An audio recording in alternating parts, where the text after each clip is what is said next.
Hi, welcome back. Remember that we're talking about Lyapunov functions, and they're this intuitively very simple thing. So Lyapunov function would be a case where you've got a maximum value, and if the process stops, that's fine. But if it doesn't stop, it goes up by some fixed amount. Therefore, eventually, it's going to hit this thing and stop, which means that if a system has a Lyapunov function associated with it, it goes to equilibrium. Now, if it doesn't have a Lyapunov function, we can't think of one, then maybe it goes to equilibrium, maybe it doesn't. The point is, if we can construct a Lyapunov function, then it definitely goes to equilibrium. That's a useful thing to know.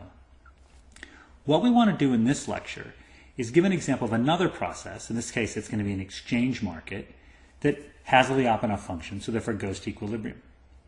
Then I'm going to problematize it a little bit and show that, well, why might a system not go to equilibrium? So I'll create another sort of market that doesn't go to equilibrium, and we'll see why that's the case. What has to be in the way from us to create a Lyapunov function? So what prevents us from constructing a really simple Lyapunov function and showing, yes, the system goes to equilibrium?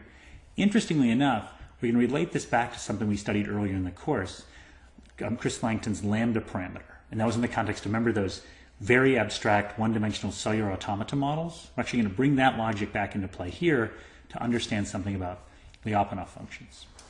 So let's get started. What's an exchange market? An exchange market consists of a situation where people just bring stuff. So this is in Bologna, Italy. People bring fish, other people bring money, people bring baskets, and you trade things. So everybody brings their stuff in a cart, and they trade with other people who brought their stuff in the cart, and at the end of the day, people go home. And we want to ask, is that system going to go to an equilibrium, or are people just going to keep trading things constantly all throughout the day, and is it just going to be some muddled mess of behavior? Well, let's think through it.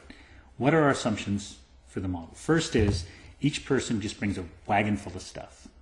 Second assumption, we're going to assume that you only trade with someone if you're happier with what you have now than what you had before. Otherwise, why would you trade? And the third assumption, hidden in here a little bit, is we're going to assume that you have to increase your happiness by some fixed amount x. So there's some amount, and I probably should have called this k, because I was using k before, so let's cross out that x and call it a k. There's some fixed amount k you have to be happier by in order to make the trade.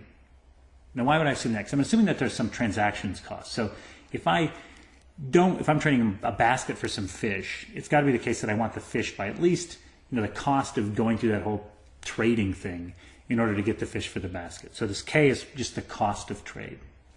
And that's going to be important because we need that in order for our Lyapunov function to work, because we need that happiness has got to go up by at least some amount k.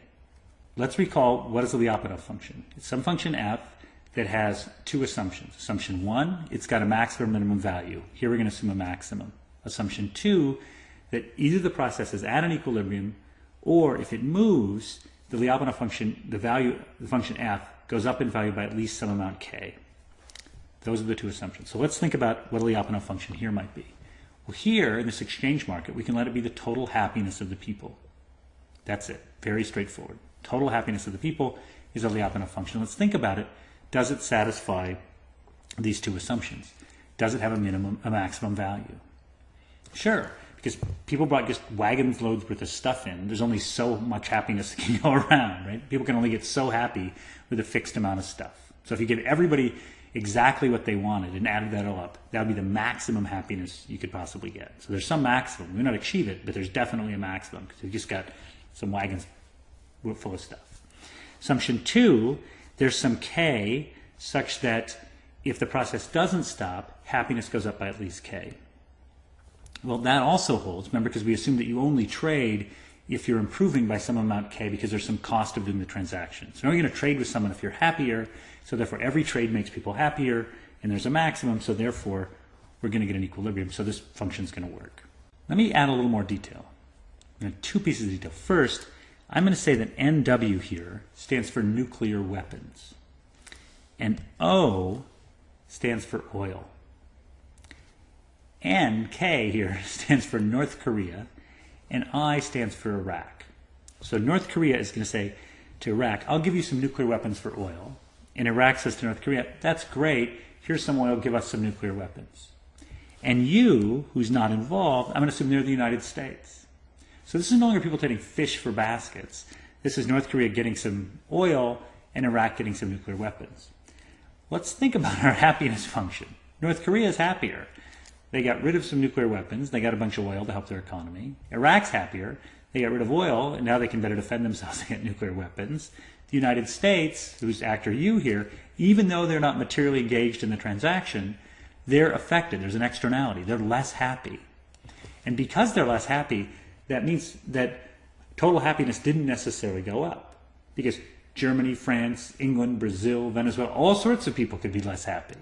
And if all sorts of people are less happy, this trade may mean total happiness went down. And if total happiness went down, that may mean that other people then have to make other trades as they try and make total happiness go up. So what can happen is we don't know for sure whether the system is ever going to stop. It could continue to churn because we can't put a Lyapunov function on the process. Let's think of some other situations. Political coalitions.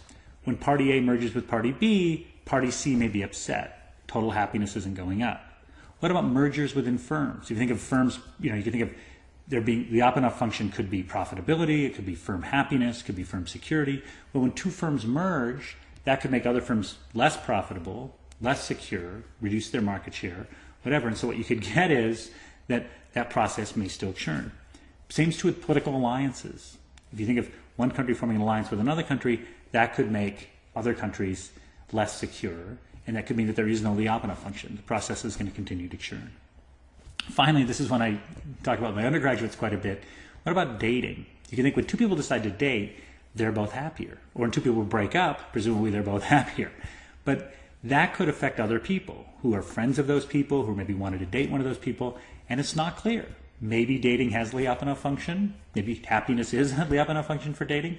Maybe it's not. It depends on the size of the externalities. What have we got? We looked at exchange markets and we said if we have a total happiness function as a Lyapunov function, works great.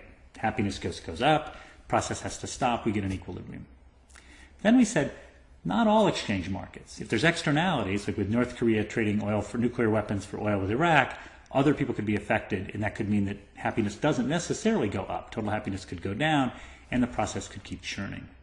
And we related that to Langton's lambda parameter from that simple cellular automata model. So this is really interesting, right? That cellular automata model, which was very abstract, told us that systems where behavior isn't influenced by others tend to go to equilibrium. And systems where my behavior and actions are influenced a lot by others tend to be more likely to be complex or random.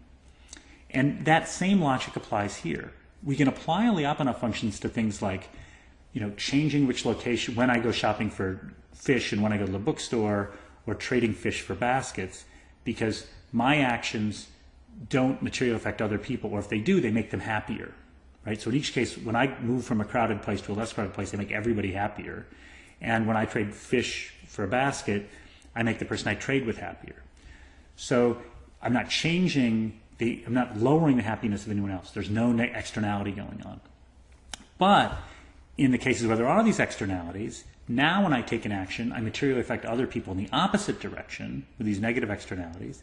And that means that they may then want to change what they're doing, which can mean that the system keeps moving. So what do we have? We've got that without externalities, or with only positive externalities in the case of finding a maximum, what you're going to get is that it's easy to construct the Lyapunov function, and boom, you get there. The system's going to stop. But if there's these negative externalities, when I'm making myself happier but I make other people less happy, then the system could continue to churn, and we may not be able to say whether or not the system's going to go to equilibrium or whether it's going to be complex. But we do have some intuitions, and those intuitions suggest that simple markets trading goods should go to equilibrium, should constantly improve. People choosing routes should constantly improve. But things like international alliances or coalitions within political parties, or possibly even dating, that these things may be more complex. And certainly that's how it appears out there in the real world. Okay, thanks.